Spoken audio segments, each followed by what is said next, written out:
All right. Can't piss him off. Hold on! Hold it! Right up in there. Come on. That was a damn tree knock. Hell yes, it was.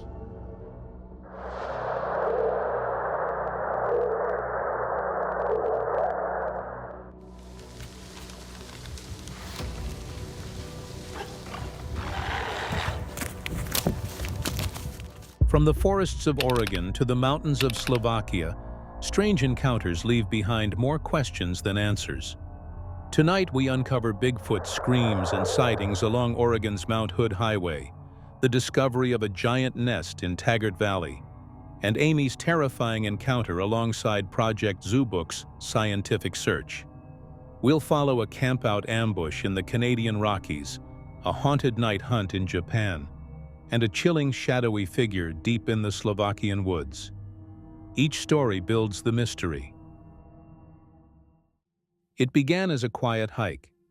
A young couple, exploring the forests of Vancouver Island in the summer of 2013, carried only a camera and light packs. The day was bright, the trail damp with morning rain.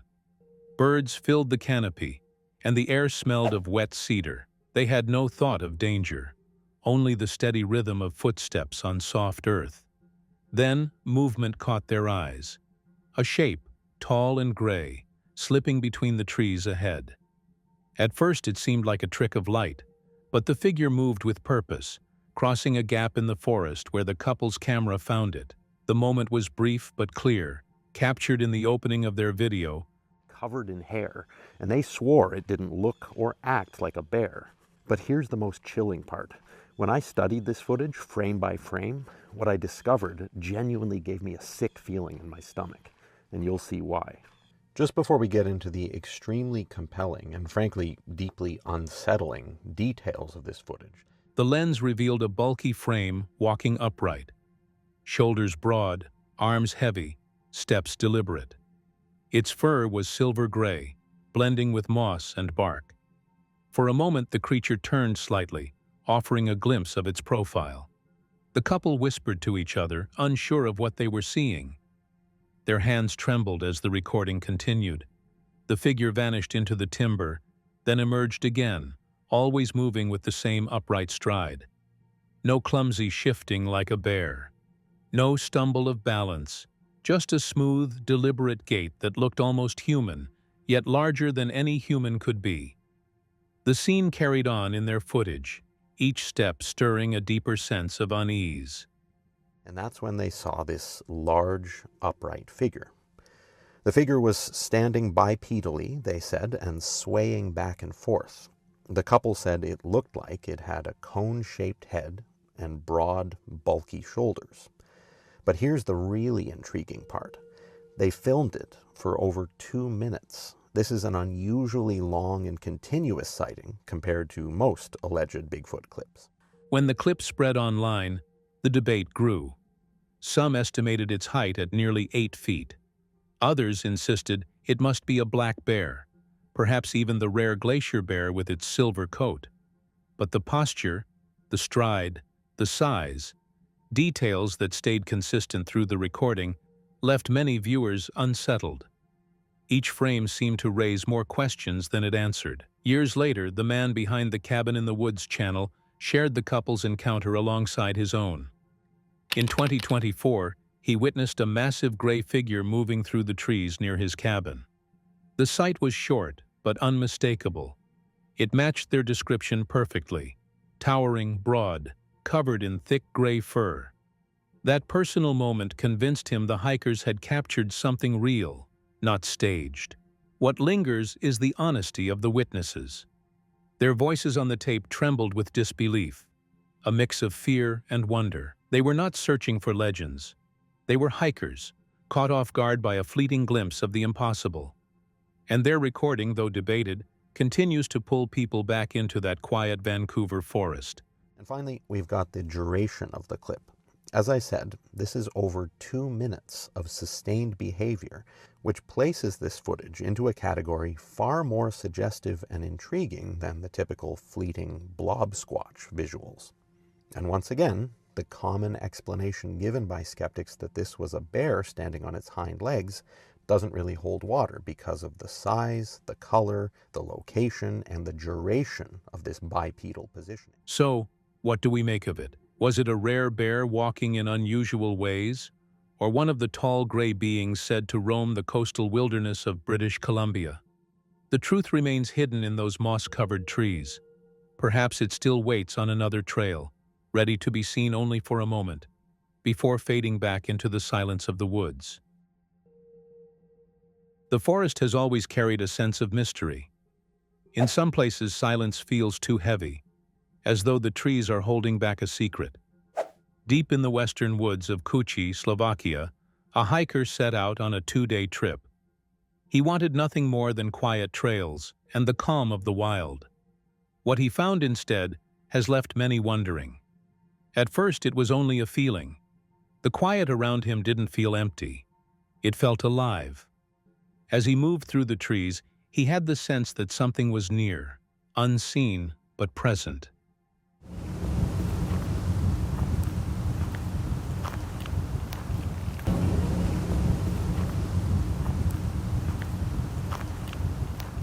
He filmed parts of his journey, his camera steady at first, until he noticed something unusual. There, between the trees, stood a structure, a hut made of heavy branches, woven together, too neat to be natural. He stepped closer, curiosity pushing him forward. As his camera panned over the strange shelter, the forest broke its silence. A deep growl echoed through the air. It wasn't faint, it was powerful, close, and unlike any sound he had heard before.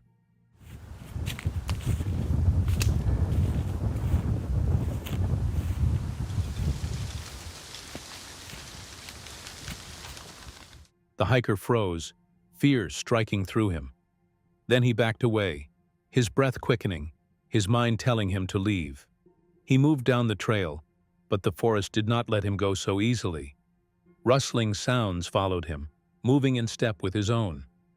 Each crack of a branch seemed sharper, each shift of the leaves heavier.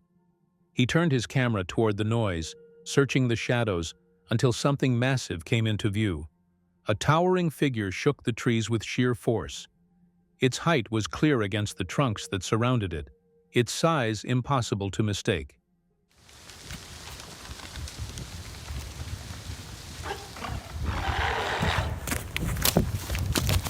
The man stood frozen for only a second before instinct took control. Fear washed over him, and he ran, his camera shaking wildly, catching only brief flashes of forest and sky. His voice was broken, his words panicked as he swore never to return. The recording ends as he stumbles down the path, the sounds of the forest closing in around him. What he captured leaves a haunting question behind. Was it a person, hidden deep in the woods, guarding a shelter of their own? Or was it something else entirely, something larger, something unknown, something that does not wish to be found?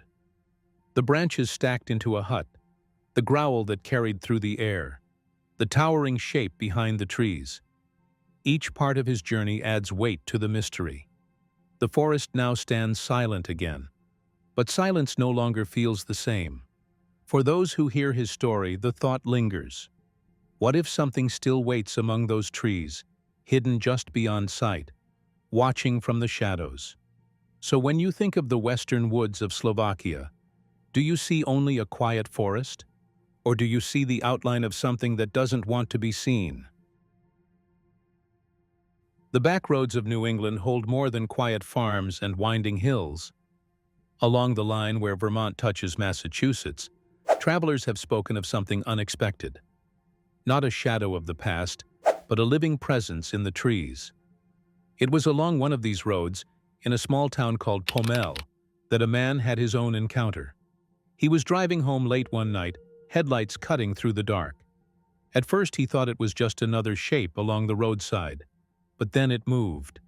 Broad shoulders, long arms, and a stride too heavy to mistake for human. The moment passed quickly, but the memory stayed. That sighting would later be shared with researchers, bringing them to this quiet borderland. We have two avenues. We get people contact us through the BFRO.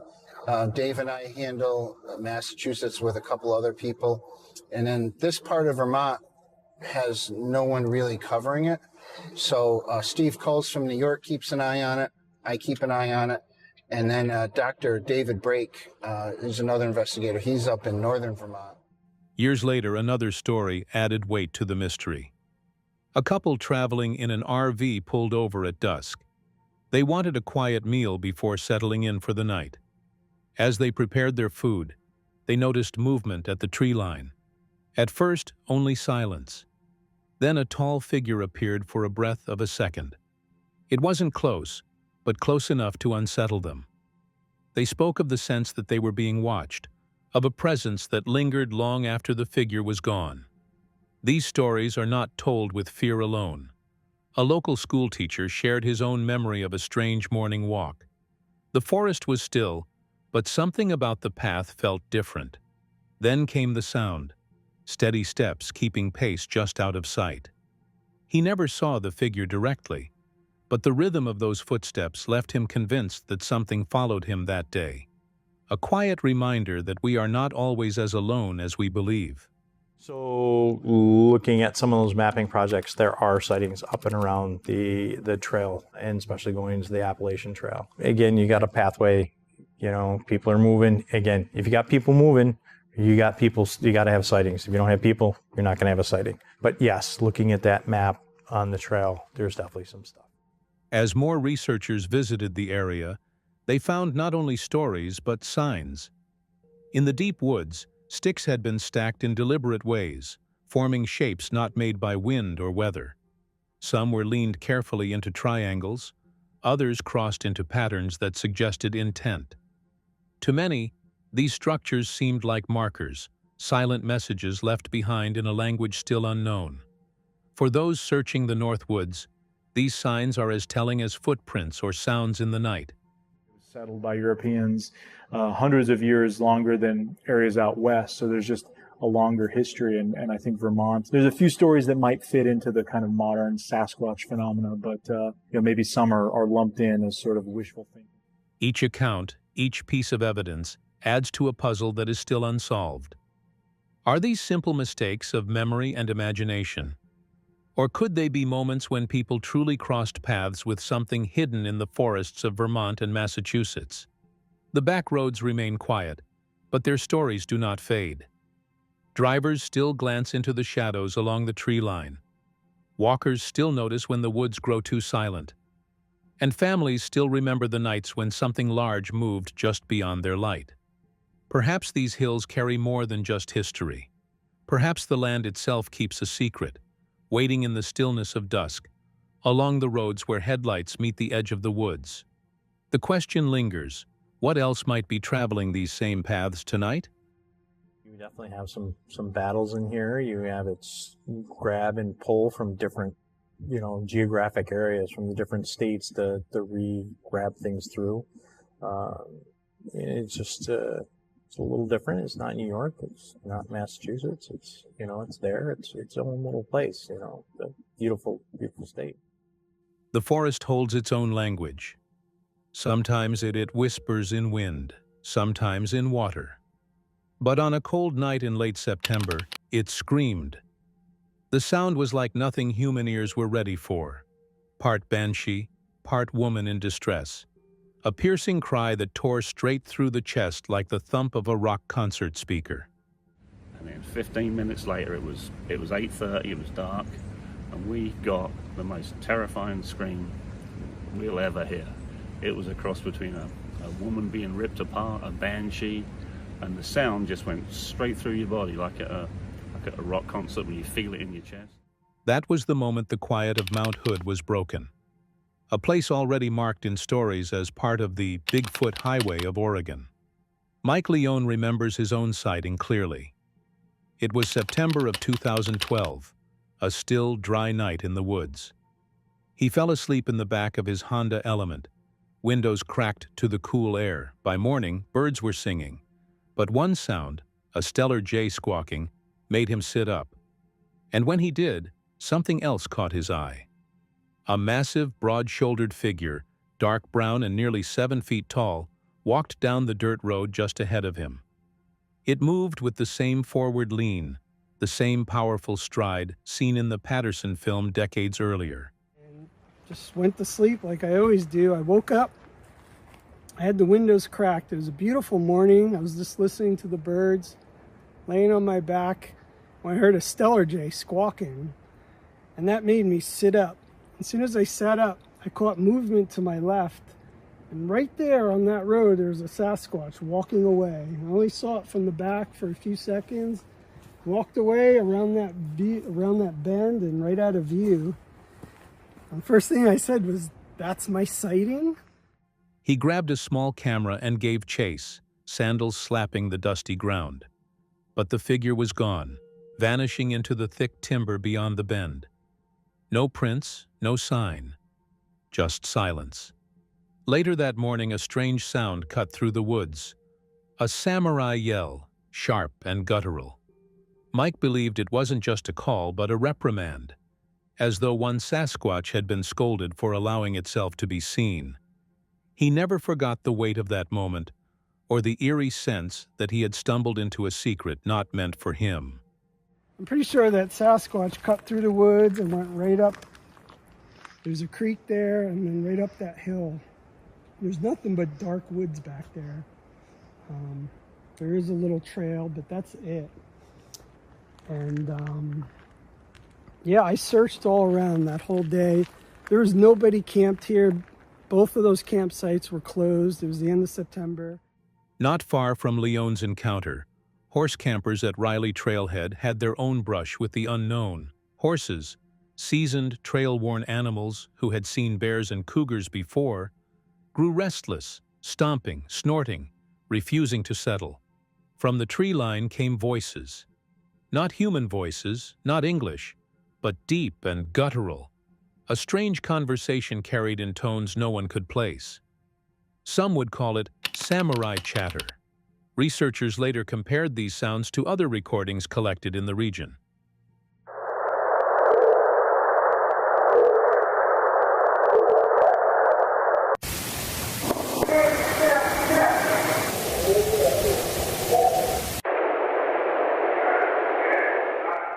What struck many was the pattern, pauses, syntax, almost language. If these were hoaxes, they were unlike anything staged before. If not, then perhaps the forest was speaking in a tongue older than ours. The encounters continued. Campers at Lost Creek described how Bigfoot curiosity often draws them in, not into remote wilderness, but into the edges of human life. Campfires, music, the smell of cooking.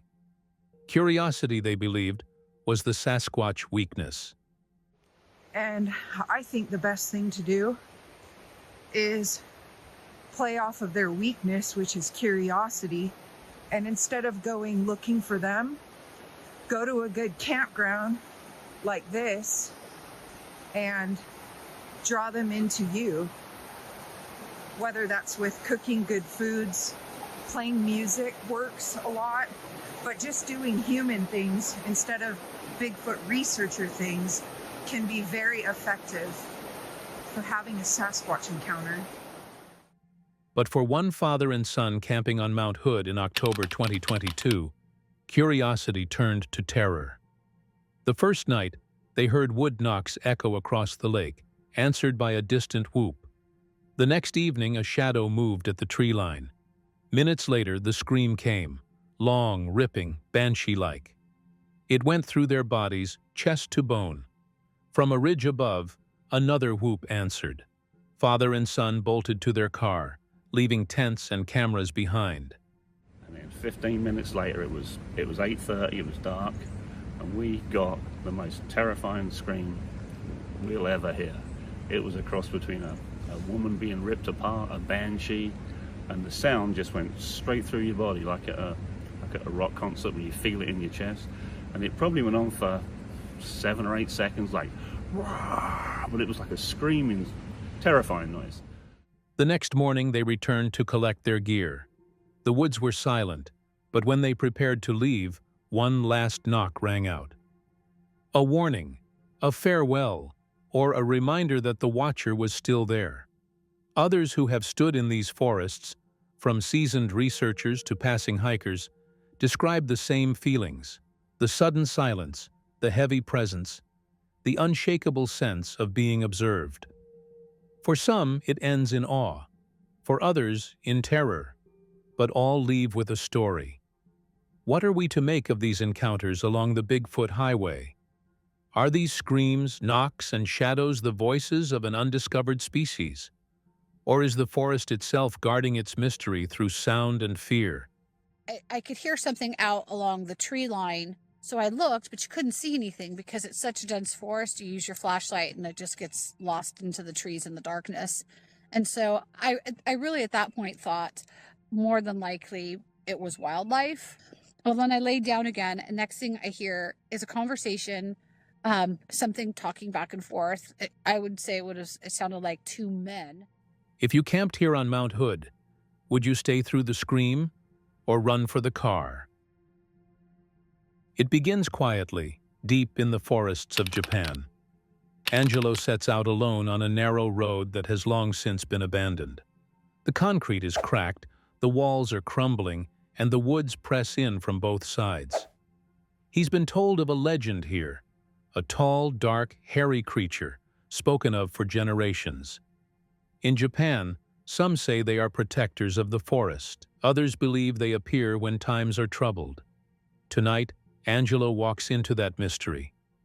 At the start of his journey, the forest feels heavy. Strange noises echo from the cliffs above. A rock shifts. A sound rises like a groan, and then silence. His flashlight sweeps across shadows, but nothing is seen. It feels as though something waits just beyond the reach of his light. Sounded like it was just down here. Let's see. I'm not seeing anything. It sounded pretty big though. It looks like the roadway continues up there.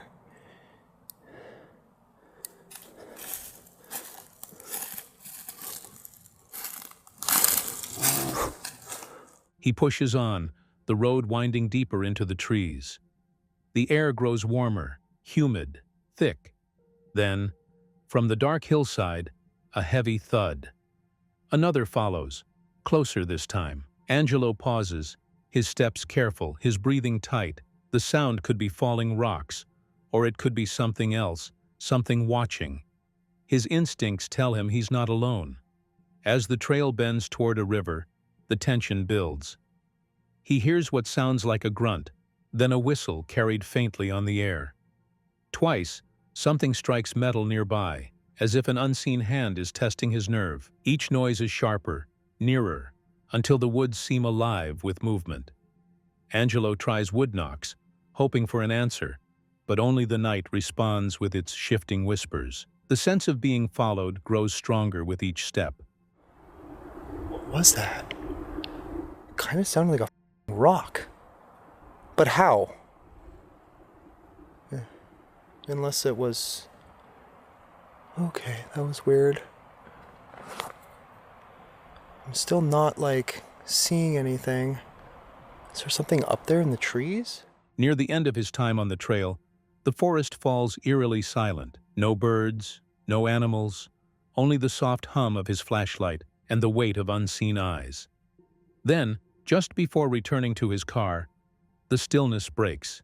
Footsteps, heavy and deliberate, as if something walks on two legs. He raises his light and catches glints of eye shine in the dark. For a moment, the truth feels close, almost within reach. But just as quickly, the night swallows it whole.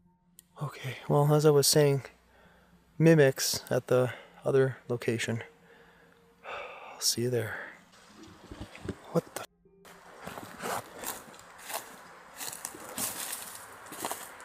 Pretty much back at the car, and I just heard something. Literally, it sounded like I was walking on two legs. By dawn, Angelo is left with more questions than answers. What moved in those trees? What threw those rocks and groaned in the shadows? Was it a bear, a boar, Or something older, something Japan's stories have carried for centuries? Alone in the forest, he found no clear proof, yet the mystery only deepened. And maybe that's the pull of it all. In places where the wild still holds its secrets, sometimes the truth is less about what you see and more about what you feel. What was that? That was weird. I just heard like the weirdest sound.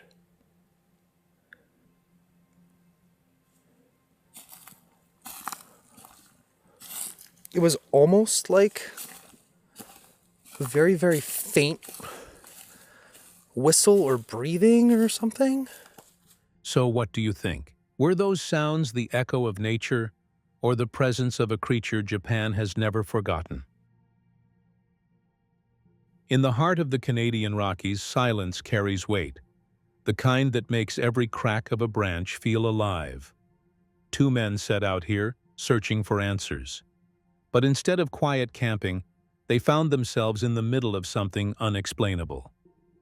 The night began like any other, cooking food, talking about the day, letting the forest wrap around them.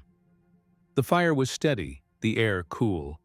But soon, sounds began to roll through the trees. Heavy, uneven, as if something large was circling their camp. At first they tried to laugh it off, to put it down to deer or elk. But deep inside, both felt the shift. This wasn't just wildlife.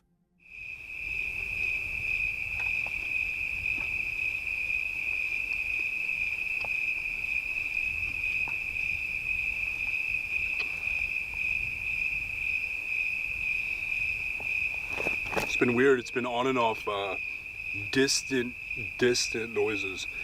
And I can't tell if it's like a deer or like an elk or like, I don't know. I have no idea what the heck that could be. That feeling sharpened when they stumbled across 3 spent bullet casings.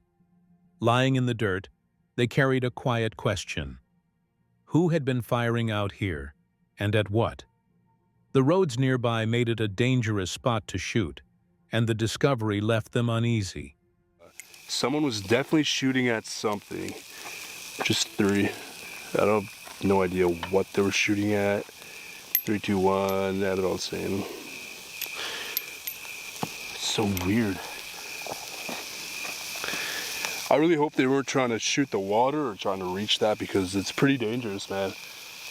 There's roads that go like down there, roads that push out that way. So really, whatever way you're shooting, there's a road. So something was already wrong.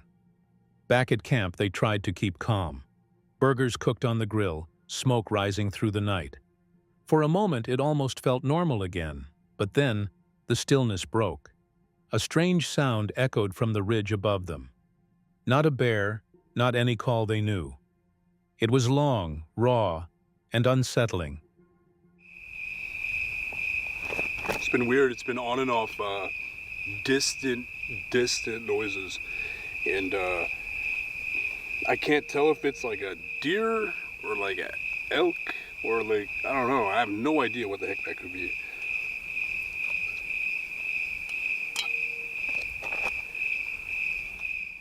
Both men froze, listening. The sound seemed to move, shifting from one direction to another. One moment close, the next farther off. They scanned the tree line, searching for movement, but the forest only answered with silence. The tension pressed down like the air before a storm. As the night deepened, the strange activity grew bolder. One of them decided to head up the road with just a flashlight, while the other stayed near camp. Branches cracked, heavy steps echoed in the dark. And then came the calls. Guttural, strange, impossible to place. His voice trembled as he called back, asking the question out loud. "Are you a Sasquatch?"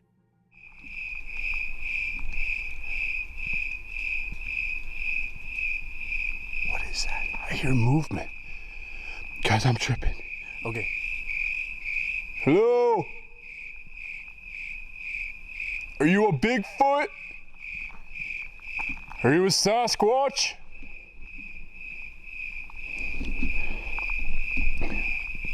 Are you a Sasquatch? A Bigfoot? Whatever was out there didn't answer in words. Instead, more movement, more sounds in the brush. Every shadow seemed alive. The fear wasn't just of animals. It was of being watched, surrounded. Then came the moment that changed everything. A stone slammed against their table, sharp and deliberate. Both men jumped, shaken to the core. The rock carried a foul, pungent smell, unlike anything they had handled before. Rock throwing is a behavior long linked with Bigfoot encounters. And here it was, happening to them. Dude, that's a stone.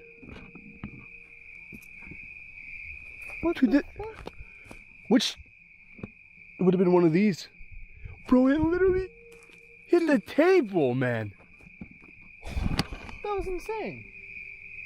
As if we just got that. Dude, it was right there.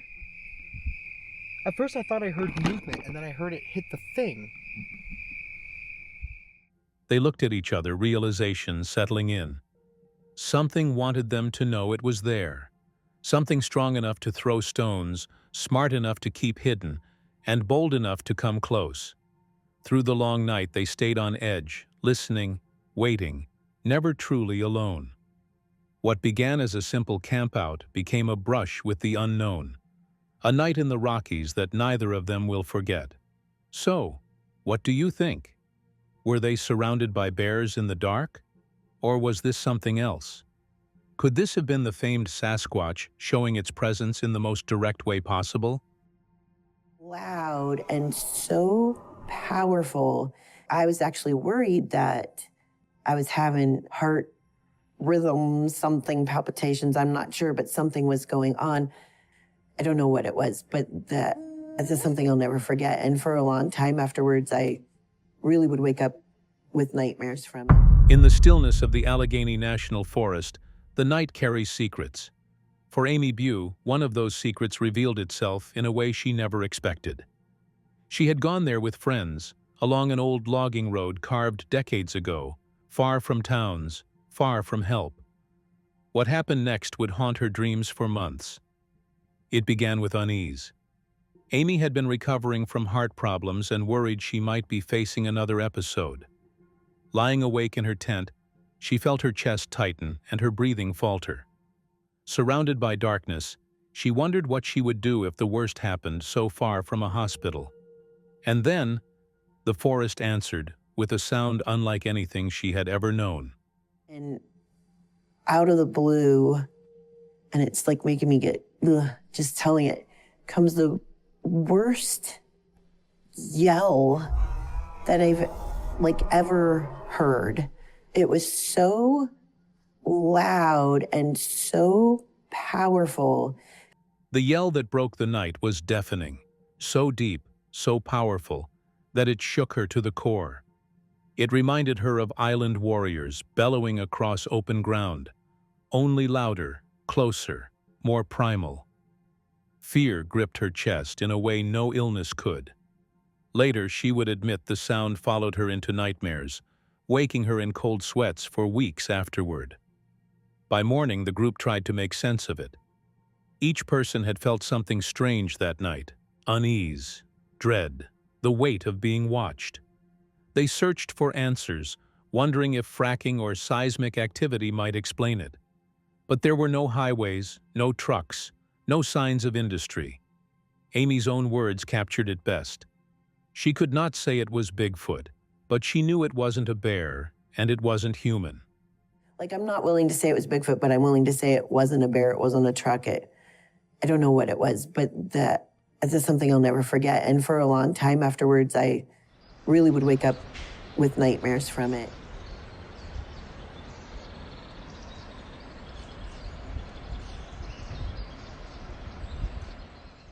This experience became a turning point. Amy had already founded Project Zubuk, an effort to bring together scientists and Bigfoot researchers to study the phenomenon seriously. But now, with her own terrifying encounter added to the weight of witness testimony, her mission deepened. If something this real could shake her to her core, it deserved careful investigation. As Project Zubuk grew, the challenges became clear. Many scientists feared ridicule, worried that even expressing interest in Bigfoot could cost them careers. Funding was scarce, skepticism was high. Yet quietly, more experts joined. Wildlife biologists, primatologists, even marine specialists began to look at the evidence, open to the idea that something unexplained might truly roam North America's forests.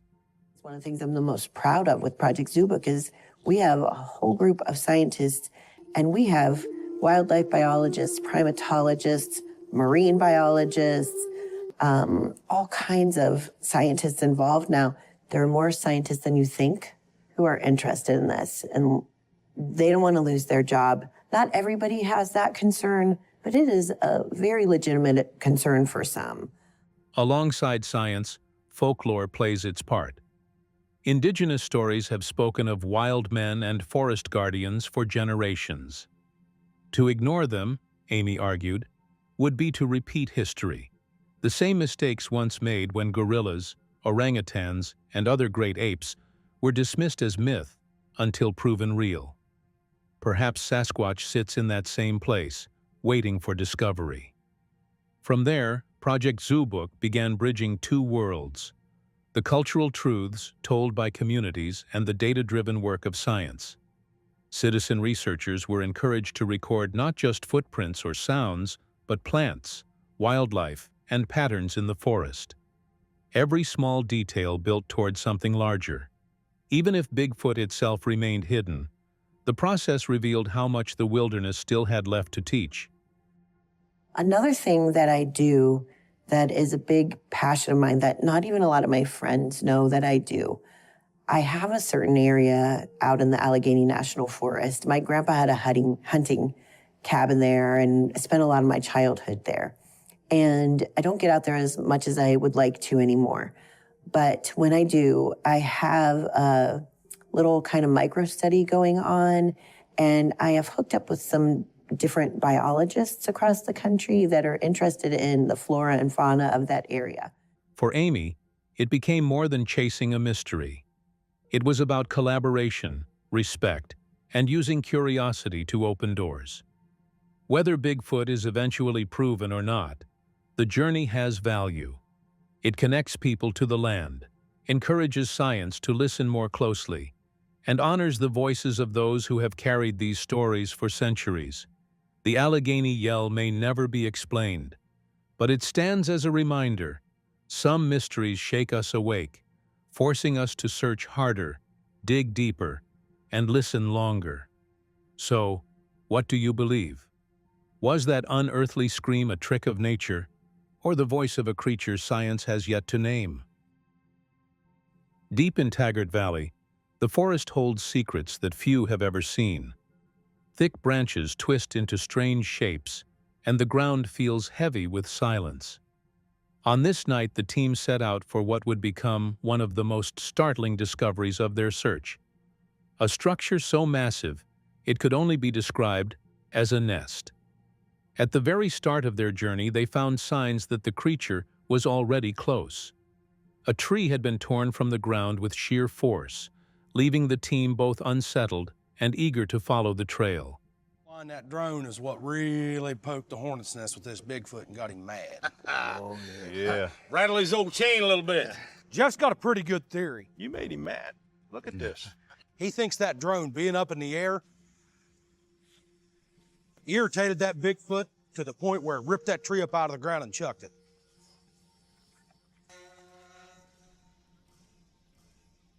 So tonight, we have a special guest. Cowboy Ken and his drone are going to come in handy. The air carried tension as Cowboy Ken prepared his drone, a tool that earlier in the day may have stirred the creature's anger. Yet before sending it skyward, they turned to a method as old as the legend itself, the tree knock.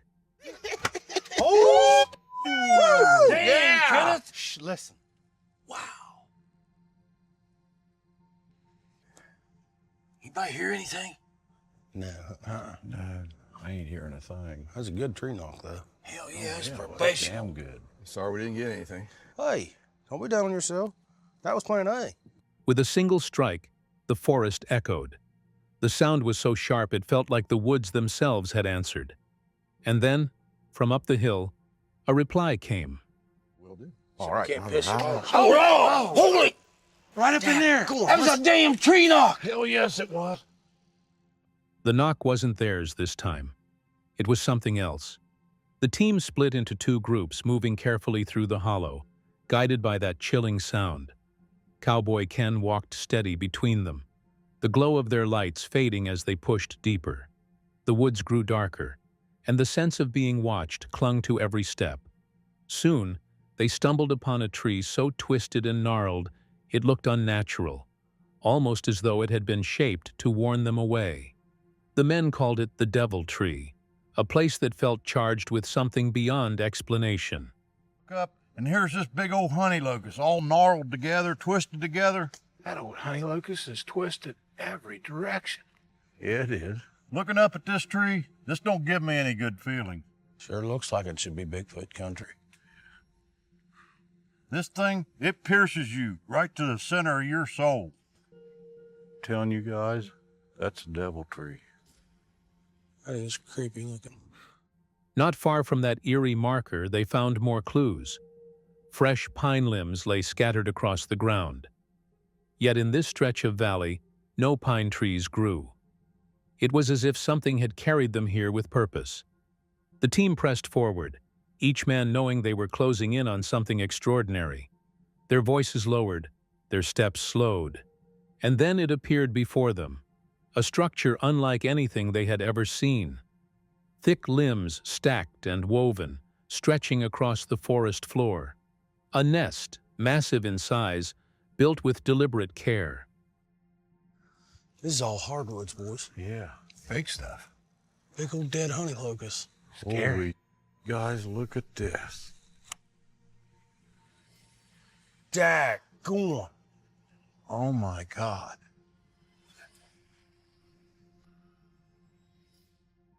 The discovery left them in awe. This wasn't random debris or fallen timber. This was constructed. The sheer scale of it hinted at a creature with power, intelligence, and intent. Standing before the nest, the team knew they had stepped into the very heart of Sasquatch country. Moments like this make us wonder, if such a structure exists in the quiet valleys of the forest, how much more remains hidden, waiting to be found? Could these nests be shelter, a gathering place, or a sign of territory we're only beginning to understand? The mystery of Bigfoot continues to invite curiosity and doubt in equal measure. But in places like Taggart Valley, where trees are torn from the ground and massive nests rise from the earth, the line between story and reality grows thinner. And it leaves us with one lasting question. What else is still out there, just beyond the edge of our light? In the lonely snow-covered landscapes east of the Banff Park boundary near Nordegg, Alberta, a routine check of oil field equipment turned into an unexpected encounter. An oil field worker, going about his daily duties, drove through a remote, wintry scene. His dash camera, a silent observer, continuously recorded the journey, showing him walking out of the frame, capturing the pristine beauty of snow-capped trees and the gentle descent of snowfall. So we end up spending a lot of time looking at information that perhaps we wouldn't have been exposed to otherwise. I've read about something called the negativity bias. So how does that affect how we consume information in an online era? It wasn't until much later that day, when reviewing the footage for an entirely different reason, that the worker came upon something extraordinary. Nestled among the long trees lining the roadside, a tall, dark figure stood motionless. The shadows of the dense forest provided a natural camouflage, making the creature almost blend seamlessly with its surroundings. Yet, the dash cam, with its unblinking eye, had captured a clear image of what many believe to be Bigfoot. No, it's all open here. Yeah, no, I'll go down to the pipeline and check that one. As the car leaves the spot, something was caught in the camera, The figure's imposing height and dark silhouette against the white backdrop of the snow made it stand out once noticed. What adds another layer of intrigue to this particular sighting is the belief that this might not be an isolated incident. Researchers speculate that this solitary figure could be connected to another remarkable piece of footage.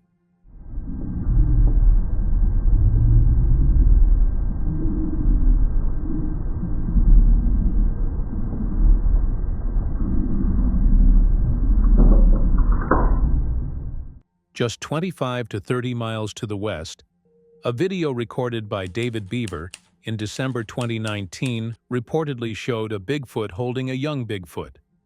Given the close proximity and the potential for these creatures to travel, there's a compelling theory that the figure captured on the oilfield dash cam is part of the same Bigfoot family, perhaps on a migratory journey towards lower elevations. Intriguingly, like the earlier footage, this new image also suggests the tall, dark figure is holding something close in its arms, adding a poignant, familial dimension to the sighting. This dashcam recording, born from a mundane work routine, offers a tantalizing piece of evidence in the ongoing search for Bigfoot, hinting at a hidden world thriving amidst the remote Canadian wilderness. This clip stands as one of the most debated and intriguing pieces of alleged Bigfoot evidence, often considered second only to the famous Patterson-Gimlin film. This grainy, shaky video, captured by former U.S. Forest Service patrolman and ardent cryptozoologist Paul Freeman, shows a Sasquatch moving through the dense trees of the Blue Mountains in northeastern Oregon. They look like they're about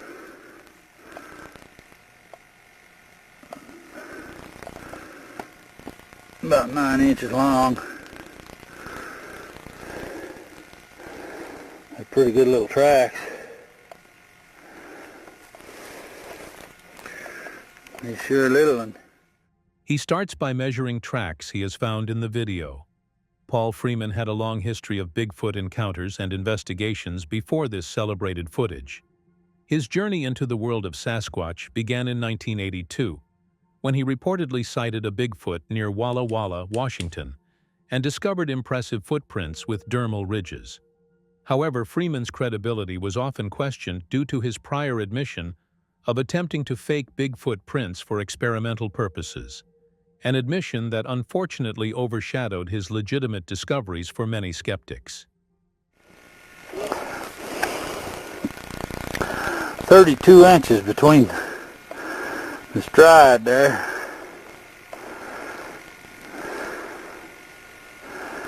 Yeah, I'm gonna look around a little bit more, let these dry. He says he was on a routine walk through a familiar, remote forested region in the Blue Mountains. Unlike previous outings where he might have been unprepared, this time he was carrying a video camera. According to accounts, Freeman was actively tracking these elusive creatures, having an intuition about their presence in the area. What he captured next would become a cornerstone of Bigfoot lore. Oh, there he goes.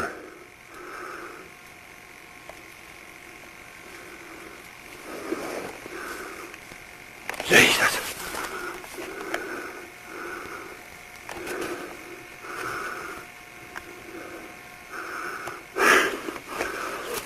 Get up here where I can see him real quick.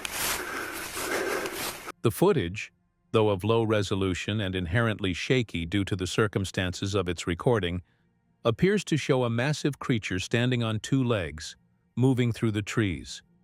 Analysis by proponents highlights the creature's fluid movement, distinct muscle behavior beneath its fur, and proportions that slightly differ from a human. These details, they argue, would have been exceedingly difficult to replicate with a costume given the technology of the early 1990s. The film also seems to show not just one, but potentially two Bigfoots tending to their young, adding a layer of complex behavior and the possibility of a family unit. However, given Freeman's own admission to creating fake tracks, many still consider this a hoax. Nonetheless, this clip is a big part in solidifying the Bigfoot lore. The LaBarge Creek region of southwestern Wyoming is remote, rugged, and layered in silence.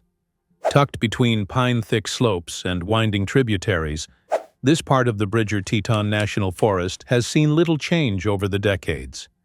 Yet, for those who've spent time deep in these woods, the stillness holds more than just isolation. In the early 1960s, Michael Nelson was just a child. His family camped often in these backwoods near Clear Creek, a tributary flowing into LaBarge Creek. One afternoon, while heading to the creek to collect water, something unexpected shifted his understanding of the forest forever. Just as he bent near the edge of the water, he became aware of a presence, not from sound, but from the sensation of being watched. Turning slowly, he found himself face to face with a figure standing only 12 inches away. The creature was massive, covered in dark hair, yet with facial features that were mostly bare. Its skin, described as grayish-black, held a texture unlike any human. There was no fur on the cheeks or forehead, and the eyes, wide and deep, stared directly into his. There was no aggression, no movement, only a prolonged, silent gaze that seemed to study him as much as he was studying it. My father, my sisters, my brother, and I were camped on Clear Creek. It's a drainage of LaBarge Creek. My dad had left camp early to go check on one of the herds and move them to a new feeding location. It was still dark outside, but I was awake and up as usual with him to see him off. The standoff lasted seconds, yet for a young child, it stretched time.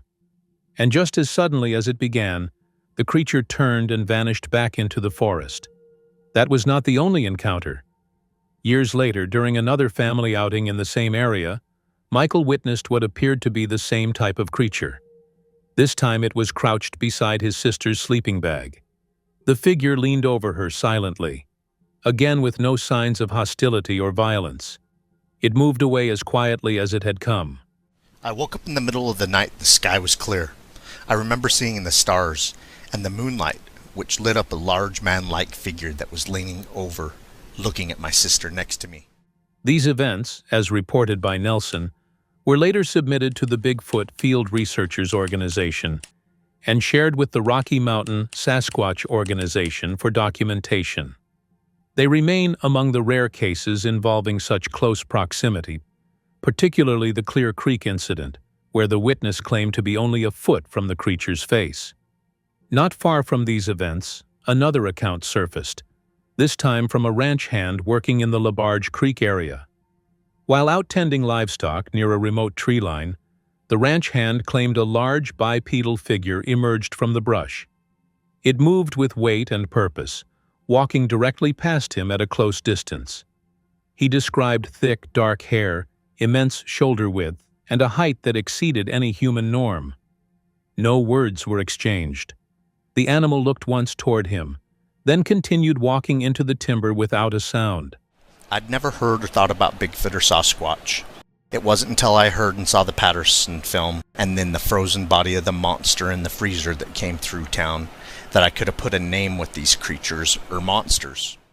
Taken together, these incidents suggest something persistent in the area. A presence that's been seen across decades and generations by those living close to the land.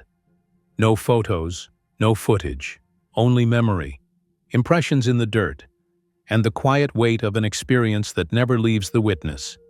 As always, what exactly was encountered remains unconfirmed. Yet these are not isolated reports. They form a pattern, consistent descriptions, consistent locations, and consistent silence from the forest after the moment passes.